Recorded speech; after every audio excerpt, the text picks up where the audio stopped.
Joining me right now is AccuWeather severe weather expert Guy Pearson from our Severe Weather State Center in Wichita, Kansas. And, you know, Guy, before we talk about what's going to happen this afternoon, I'm actually been waiting for these thunderstorms in Minnesota to start getting very close to being warned for wind and hail. Nothing yet, but boy, they seem to be getting better organized, don't they?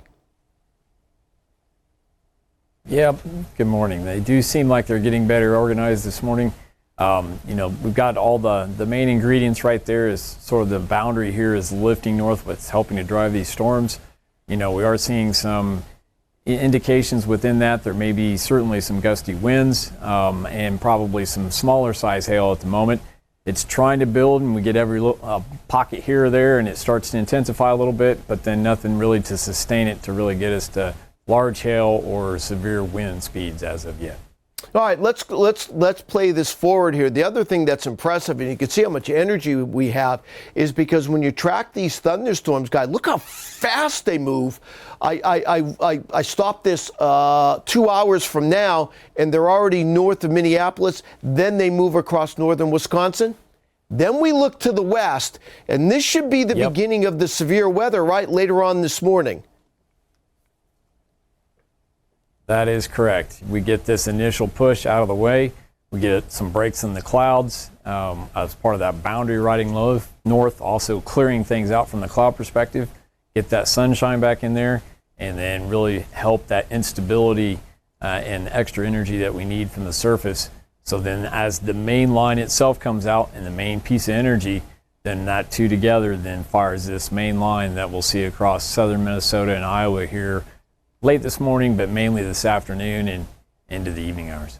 What do you see when you see this future radar? I see a line of thunderstorms, but these look all tornadic to me, Guy.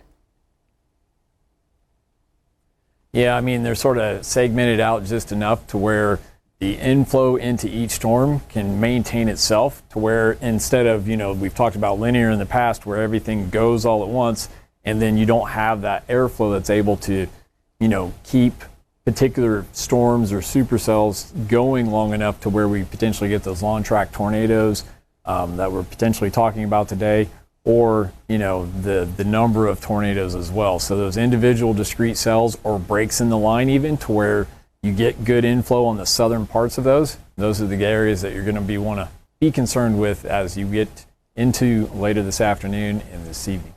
I've been talking about this, that having a high risk in Minneapolis isn't necessarily rare, but it's early to be talking about a high risk. Here we are late April, all the way north into the Twin Cities. Yeah, certainly, typically their best time for tornadoes is actually closer to later May, probably the beginning of June. But, Mother Nature doesn't always work on the same calendar every year, and so we're looking at, the whole storm system itself being farther north. We've had all the ingredients. I mean, I was taking a look at the low-level clouds here in Wichita this morning, and they were streaming from south to north.